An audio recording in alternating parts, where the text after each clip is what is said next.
Hello everybody, and welcome to a Trainz tutorial. This tutorial is going to be on handmade roads, what I have done handmade road-wise, what I have avoided, some tips, some tricks, and generally how you can make handmade roads work for you.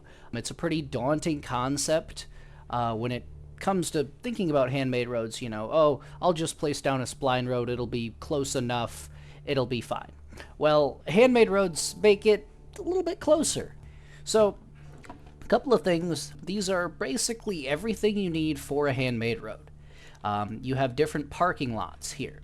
So these are wider spaces here, 10-foot spaces. You have 9-foot spaces. These are all on the DLS. All of these road markings are on the DLS under the prefix JRRM. If you search that, you'll get all of this stuff. It's great. Huge tools, great assets to use. You also have angled parking here if you want an angled parking for a parking lot, if that parking lot is angled. You also have stop markers, railroad crossing markers. These are all separate, by the way. You have different ways to do it. These are really helpful because you can just basically drag these splines along the road and it'll just place it down right where you want it. Those are really cool. Stop markers, different widths of white line. You also have a couple different widths of yellow line as well. And then also all of your turning markers for lanes and lane changes and that kind of thing. So that's a lot of your intersection tools with intersections, railroads, that kind of thing. All of these, of course, are JRRM. You can see there's a lot of them, and these are all of these that I've placed down here.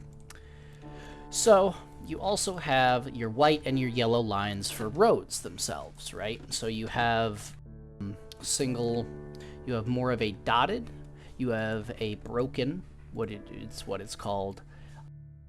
This is a broken as opposed to a dotted, so more of a 2-lane road marking, more of a turn lane entrance marking. That's what I use them for a lot. Then you come over to your yellow lines. You have multiple different yellow lines, of course, the double yellow, as is normal. You have your dotted double yellow. You also have these. These are offset on each way. One of these is offset left and versus right. So if I attach this to here, it's the other way like that. Now this can be really helpful if you have a road that has 3 lanes basically. So you have 1 lane going left, 1 lane going right, and then a center lane for turning either way. So you can have these separating that middle lane as is on the road system for the United States. I'm only really familiar with the United States road system. Some of this stuff may work in Canada too. But mainly for the United States, that's what we're going to do here today. Then, of course, you have your passing lanes and different yellow lines here as well. When it comes to curbs, JR did these awesome curbs. I love these. These are some of my favorite assets in the game right now. And also these medians here are really useful as well. These curbs can only, and I think the medians too, they come with a dependency pack for Approach Medium's North Carolina Transportation Museum route. The dependency pack is free. It's on his website, approachmedium.com, I'm pretty sure. I'll link it in the description. I'll put all the asset stuff in the description so that you guys can find all this better as well. And then when it comes to handmade roads, of course, this is not a spline road. So you don't have just your generated traffic. I'd highly recommend these are the ones that I use. It's Felix G. did these awesome, just 1-way, 2-way, different amount of lanes, road markings, and these are basically traffic spawners. And he did them in different mile-per-hour increments. So he has 8, 15, 25, 35, 45. And then you can reskin these to make a higher speed if you want something that goes faster than that, of course. But it makes it so that you can have traffic flow a little bit better than what it normally does in Trainz. Of course, it's going to be a little bit jerky if you're attaching a 15 to an 8. The car's immediately going to slow down. But it looks a little bit more normal than attaching your spline road and having a car going around, you know, an intersection corner at 35 miles an hour. So with all that said, I got a couple more asphalt textures here that I'll talk about in a bit. But let's make a road. So I always start out with the center line, right? So your center line, generally, we'll place it here. So your center line generally is, you know, if this is like a 2-lane road, you'll have your center line, and then you will have your white lines on the edges, right? So right like that. Now, what I like to do is generally I like to put the white line on the edge of the spline point, right? So that will give you almost a half of a baseboard on a 5-meter grid. This almost gives you half of a baseboard worth of room. It's a little bit more than a car. Let's see. If I look at some of these HP cars, these are great cars, by the way, you can see how it's a little bit wider, like how it normally is in the United States. You're not cramped in most aspects. Of course, there will be some areas where the road design is a little bit more cramped, and you can make that. You know, it's very simple. Just drag this in a little bit, you know. But for more of a rural, suburban, that kind of thing, I like to go with just a spline point width for that. So that's your basic 2-lane road. Now, let's say that this road expands to 3 lanes, right? So what you're going to want to do is take that, which is your alternate double yellow, right? So it's a broken on one side. Now, what this means is that for traffic going this way, as it would, you always have the solid yellow line painted towards the traffic. So what you can do is if I decide, I want this to be about there, right? And then I drag it for a little bit further. Always straighten splines, you know. So then what I can do is I can just grab the other one. Right, so I went from the solid left broken right to the solid right broken left, and what that will do is that will allow you to make a road split not too harshly, right? So then it's in about the middle, so you have your middle lane being about the width of a lane, and you can make this about even if you'd like, and you can finagle this a little bit to make it more even. And then all you have to do, it's very simple if you start with the middle, is you just line up your white lines on the outsides to your spline points.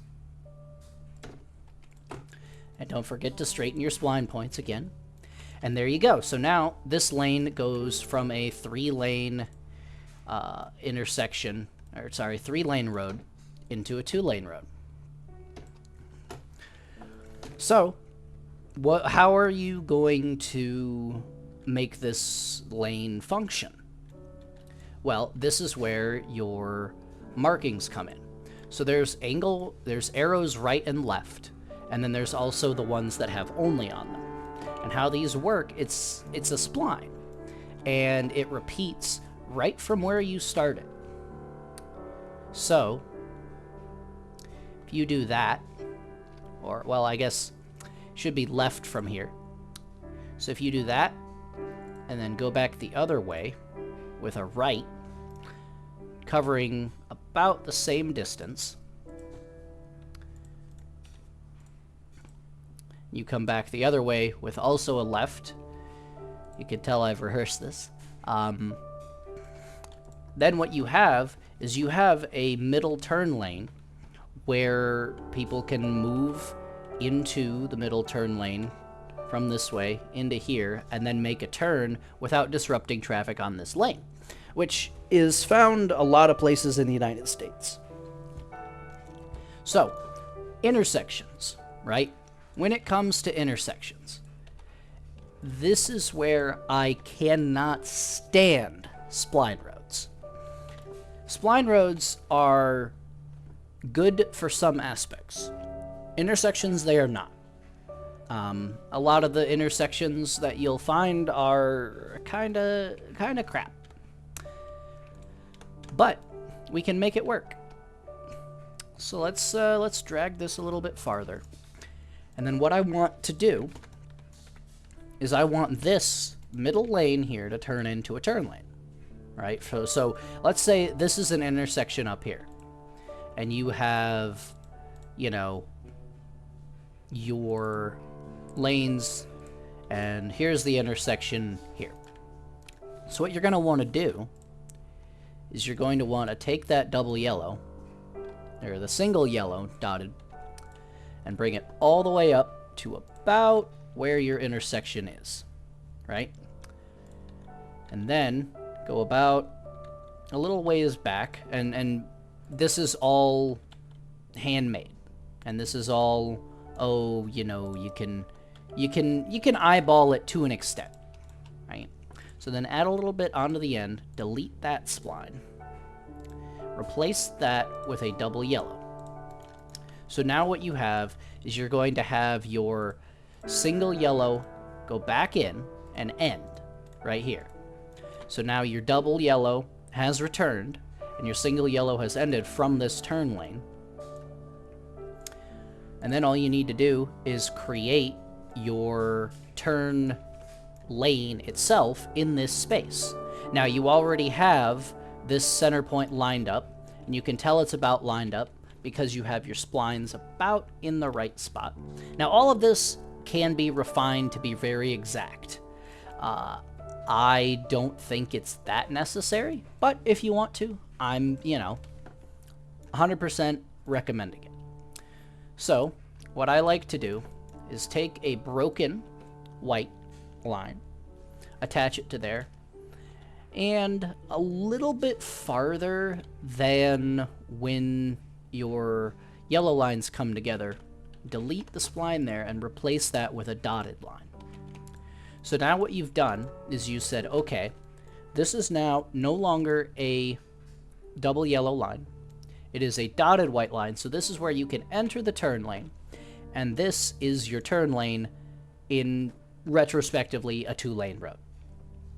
Two-lane run, one-way road. Wow. So you take your arrow left, and you can do that. And if you wanted to, you can take a right turn and through arrow and place that on your straight and right turn lane. And there you go. Now, I'll just add a bit of texture so that you can probably see it better, because it doesn't look great with the grid.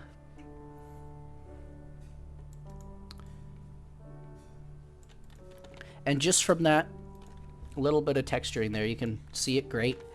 And you have added a turn lane to this road. And this looks like a very complicated piece of road. You have different lines going everywhere. But in reality, it's pretty simple if you work one step at a time. When it comes to stop lines at intersections, now this is where it can get a little bit confusing. Some places have a solid white line leading up to the intersection, right? So when you get close to the intersection, if this is a left turn only lane, you would have this replaced by a white line, a solid white line, not a dotted or anything like that. So then this is where your stop lines come in, and these are really handy for messing with intersections. Generally, that will be fine. If you put that there, that'll be great. Now, something you may not think about is a lot of intersections have turn lanes a little bit offset back. If there's a 18-wheeler coming from this side and he wants to turn to go this way, he's going to have to swing in. So what you can do is just drag, new spline point, drag that back, put your stop line in at the very edge of your double yellow. Now, some places have it where the double yellow comes alongside the stop line. So that could be a thought as well. And there you go. So then you have a turn lane already in on wherever you want it. And then all you have to do is just fill out the rest of it. And generally, a lot of intersections will only have multiple lanes on one side. So, if you're turning onto this road this way, you're not going to need 2 or 3 or 4 lanes to turn on. And you could have some that also will expand the other way as well. And that's generally pretty easy to do. Just drag it about a spline point width off to the side. New spline point in there. Delete that solid. Replace it with dotted. Straighten everything up. And there you go. So now you can have a through lane on the middle and a right turn lane as well as a left turn lane.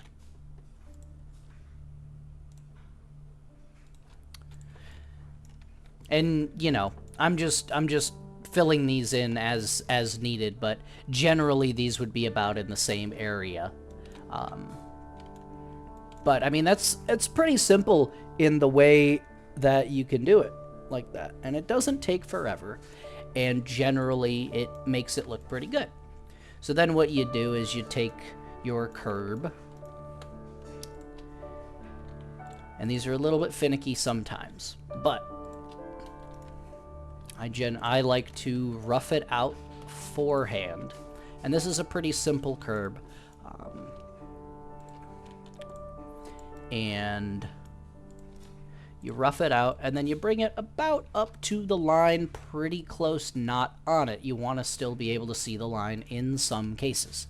There's some places where there won't be a line. So what you would do is you would pull the curb up and then just delete the line. I'd highly recommend putting the line in first, because the spline points for the curb are centered on the curb. So if you base your road off of the curb spline, it's going to look a little bit thin on the sides. But that's up to you. So now you put your curb in, paint it a little bit more, and there you go. There's your road. That's your basics of handmade roads right there. I'll go into a little bit more detail with a couple of things. But if you're looking for basics of handmade roads, that's what it is. That's your basics. It's not difficult. It's just, you got to think about it a little bit. As, if I was driving this and wanted to go this way or that way, where would I, what is this road? Is this a major road? Is this a neighborhood? Is, how much traffic is on this road? Where do these other roads go to? How much traffic will they have? And then you can design your intersections around that. So, one thing I'd like to talk about is parking lots. Now, parking lots, once again, with your white and your yellow lines. So, we're gonna put a parking lot in here. Give these people somewhere to turn. So generally, you can do whatever with parking lots, unless you're going off of a dem. It's a little bit, like everything in Trainz, whatever you want to do. So generally, if I'm doing a freelance parking lot, I'm gonna do the curb first, because the curbs are one of the more difficult parts of a parking lot. So you do a curve off of your main bit on your road, and you do that on both sides, and make it a pretty tight curve.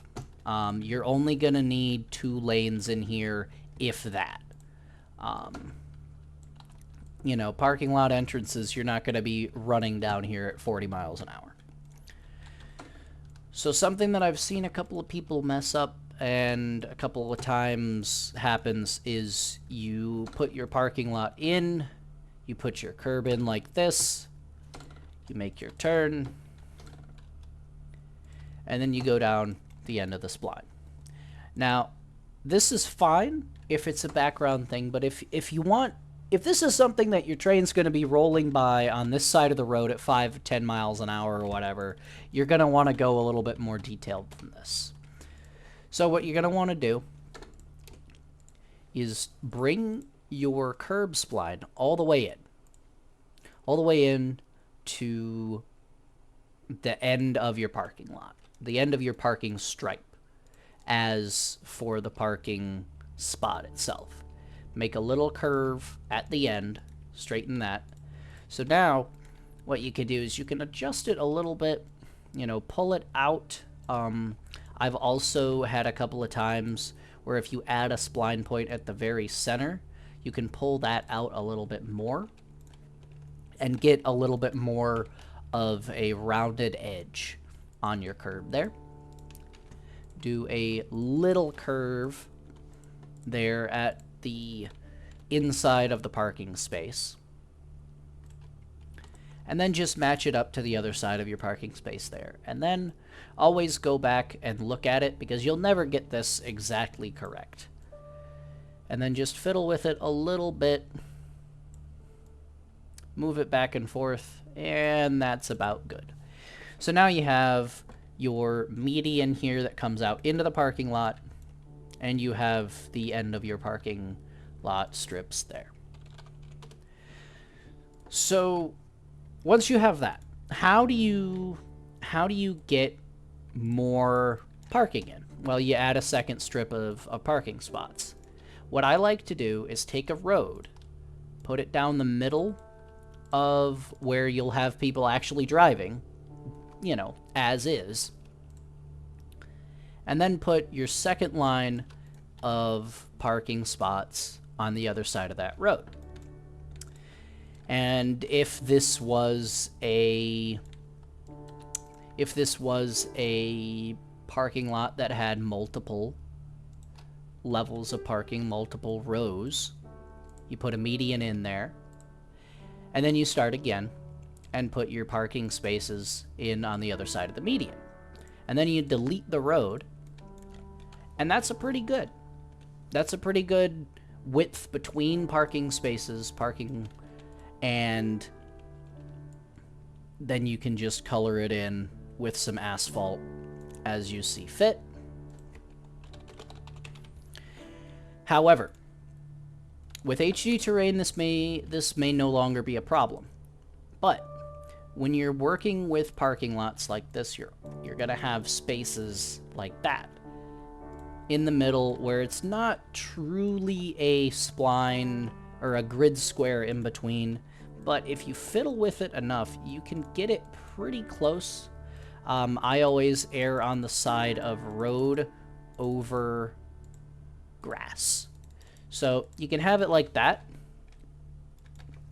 by just fiddling with it a little bit. Put your grass down and then encroach with the asphalt in on the grass. And once you have a grass spline or a tree or whatever here, you can, you know, and that will make it look a heck of a lot better. You know, put a couple of shrubs in, maybe a tree like that, and put grass in, Let's see, let's go with that. That's about right. And then, you know, you just dot some trees in here. And that already looks a lot better. You can do it better than that. But that's a basic layout of how to make a parking lot off of a road and make it not look awful. Another thing I want to mention is different types of asphalt. Your roads and your parking lots are not all going to be paved at the same time. So generally, I like roads to be a little bit of a darker color, and then you can just put a little bit of light, you know, to break up the monotony of a dark road. With a parking lot, maybe this didn't get paved a lot. So then what you can do is you can sprinkle in some lighter asphalt colors. And this is for more in the southeast where I primarily model. But you can sprinkle in some asphalt colors and you can get it to where your parking lots will look different from your roads in terms of asphalt color and texture. And that can go a really long way to break up the monotony of a dense center or a dense road or anything where a lot of parking lots are present. That can go a long way to break that up. Other than that, I mean, that's pretty much it.